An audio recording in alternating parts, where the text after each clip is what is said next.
दोस्तों टाटा स्टील की बात है, यहाँ पे बहुत बड़ी गुड न्यूज निकल के आ रही है। टाटा स्टील ने अपने शेयर है जो सब्सिडीज कंपनी को जारी कर दिए, यानी शेयर होल्डर को शेयर ऑलरेडी मिल चुके हैं। तो यहाँ पे इस खबर को अच्छे से समझेंगे, इसकी जानकारी एक्सचेंज को दी गई है। इसके अलावा टाटा स्टील देश के पोर्ट टाइलबोट में अपने कुछ एम्प्लॉयज की चटनी कर सकते हैं। क्या है ये पूरी खबर, उसको भी समझने की कोशिश करेंगे। वैसे तो टाटा स्टील में 7 सब्सिडीज कंपनी का मर्जर होना है, प्रक्रिया शुरू हो चुकी है। 2 कंपनी का जो मामला पूरा अब सेट होता है वो दिखाई दे रहा है। आने वाले समय दूसरी कंपनियों का भी मर्जर हो जाएगा। और टीवी नरेंद्र की तरफ से जो इनके एमडी है, उनका कहना है कि 2024 में ये पूरा मर्जर कर लिया जाएगा और उसके बाद में टाटा स्टील को कोई रोक नहीं पाएगा। वैसे तो इसकी प्राइस अभी भी बहुत ज्यादा डिस्काउंट में है। पिछले कई सालों से स्टॉक ने कोई खास दौड़ नहीं लगाई है। अब जैसे कि स्टील सेक्टर के लिए बहुत सारी संभावना पॉजिटिव बनने लगी। सरकार जिस तरह से इंफ्रास्ट्रक्चर सेक्टर को देख के उसमें निवेश को बढ़ा रही है, अपना कैपेक्स को बढ़ा रही है, रेलवे इंफ्रा के लिए दूसरे और बहुत सारे प्रोजेक्ट के लिए, तो ऐसे में स्टील सेक्टर के अंदर भी तेजी की संभावना बढ़ेगी। डोमेस्टिक मार्केट से अच्छी डिमांड आ सकती है, क्योंकि कोई भी इधर प्रोजेक्ट स्टील के बगैर तो पूरा हो नहीं सकता। ऐसे में क्या हमें टाटा स्टील में इस लेवल पर निवेश करना चाहिए, जानने की कोशिश करेंगे इस वीडियो के माध्यम से। सबसे पहले सैटरडे के कारोबार की बात करें। स्टॉक की शुरुआत हुई 130 ऊपर पॉजिटिव शुरुआत हुई। फ्राइडे की क्लोजिंग 131 के आसपास थी। इंट्राडे में 134 का हाई भी बना और जो लो है वो 131 का है, यानी पूरे दिन में गिरावट नहीं हुई।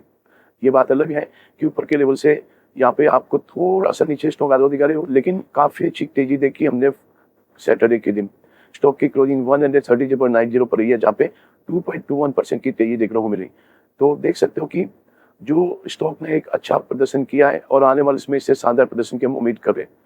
अब यहाँ पे आप देख ही सकते हो कि इसका जो इंट्राडे का लो है वो 136 का, लेकिन हाई 135 का, एक अच्छी दौड़ लगाई है। 52 वीक का लो 98 का है, लेकिन हाई 141 का है। तो फिलहाल स्टॉक 6 रुपए नीचे है अपने 52 वीक के हाई से, यानी बिल्कुल एक नई हाई बनाने को स्टॉक इस समय तैयार है। ऑल टाइम लो रेंज देख लो 3.71 रुपीज की है, लेकिन हाई 153 की है। और उस हिसाब से देखें तो लगभग आपको 18 रुपए स्टॉक नीचे इस समय दिखाई देगा। तो देख सकते हो कि स्टॉक बहुत दूर नहीं है अपनी ऑल टाइम हाई से। जल्दी मुझे लग रहा है बड़ी तेजी की संभावना बनी तो ये ऑल टाइम हाई को तोड़ के बिल्कुल फ्रेश हाई बना सकता है।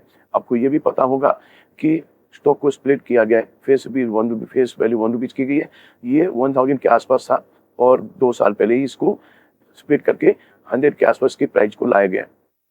इसकी परफॉर्मेंस आप देख ही सकते हो कि 16 जनवरी को स्टॉक 137 के आसपास था, जहाँ पे 1.7% की तेजी बनी। 17 जनवरी की बात करूं, क्लोजिंग 131 के आसपास थी, जहाँ पे 4.1% की बड़ी गिरावट हुई प्रॉफिट बुकिंग की वजह से। 18 जनवरी की बात करूं, क्लोजिंग 131 के आसपास, जहाँ पे 0.5% की मामूली सी गिरावट हुई। और 19 जनवरी की बात लूं, 134 के आसपास स्टॉक आया, जहाँ पे 2.5% की फिर से अच्छी तेजी बनी। और 20 जनवरी को 133 के आसपास स्टॉक था। तो कुल मिला के देख सकते हो कि इसका प्रदर्शन अच्छा है। अब यहाँ पे सबसे जो बड़ी बात है कि मर्जर की प्रक्रिया है जो बिल्कुल आगे बढ़ रही है। तो यहाँ पे टाटा स्टील ने आज जो एक्सचेंज को जानकारी दी है कि उन्होंने मर्जर की प्रक्रिया के तहत जो इक्विटी शेयर है वो अलॉट कर दिए हैं। तो देखो कि यहाँ पे जो लेटेस्ट अपडेट है कि 21 जुलाई 2024 की कंपनी ने 8,64,92,993 फुली पेड इक्विटी शेयर है, जो जिसकी फेस वैल्यू 1 रुपीज है। वो एलिजिबल जो शेयर होल्डर्स है TCIL के, जिनकी रिकॉर्ड डेट थी 19/2024, उस रिकॉर्ड डेट के पहले जो भी एलिजिबल थे, जिन्होंने शेयर लिए थे, उनको शेयर यहाँ पे अलॉट करने के लिए अप्रूवल दे दिया है। तो 33:10 के रेशो में शेयर मिलेंगे, यानी जिनके पास भी TCIL के जो 10 शेयर होंगे उसके बदले में उनको 33 शेयर टाटा स्टील के दिए जा रहे हैं और इसको अप्रूवल मिल चुका है।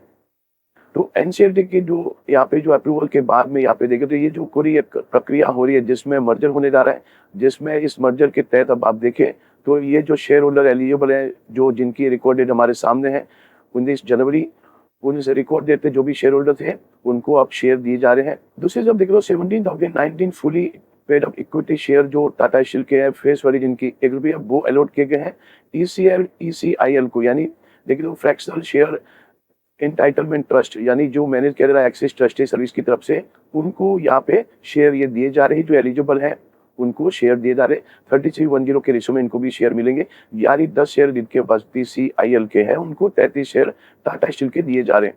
तो बिल्कुल यहाँ पे ये शेयर अलॉट हो चुके हैं और आप देख सकते हो कि आने वाले समय ऐसे ही एक एक और कंपनी को शेयर दिए दिए जाएंगे और आने वाले समय में टाटा स्टील का कारोबार और स्थायी प्रतियोगिता खर्च में कटौती होगी और ये टाटा स्टील के लिए बहुत बड़ी बात है।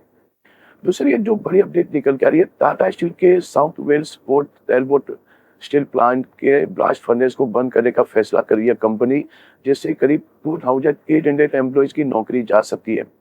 टाटा स्टील ने कहा है कि अगले 18 महीनों में 2500 लोगों की नौकरी जाएगी। 3 साल में 300 और कर्मचारियों की नौकरी जा सकती है। टाटा स्टील ने कहा है कि नौकरियों की कटौती पर वैधानिक परामर्श लिया जाएगा, लेकिन इसके लिए किसी समय सीमा की जानकारी नहीं दी गई है। भारतीय कंपनी टाटा स्टील ने कहा है कि जो एम्प्लॉइज है उनको अपनी इच्छा से नौकरी छोड़ने का मौका दिया जाएगा और प्रभावित कर्मचारियों की मदद के लिए 130 मिलियन पाउंड का सपोर्ट पैकेज भी दिया जाएगा।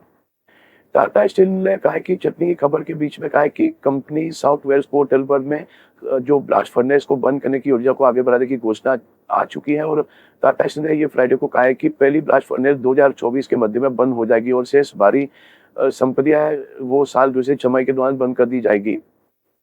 तो टाटा स्टील की तरफ से जो बयान निकल कर आया है कि जो कार्बन उत्सर्जन हो रहा है उसको कम करने के लिए और अपनी जो वित्तीय घाटा हो रहा है, जो कंपनी को लॉस हो रहा है, उसको रोकने के लिए ग्रीन स्टील का निर्माण कंपनी शुरू करने जा रही है और इसके लिए सरकार की तरफ से भी इनको 500 बिलियन पाउंड की एक बड़ी राहत की घोषणा जो सरकार ने की उसका बेनिफिट मिला है।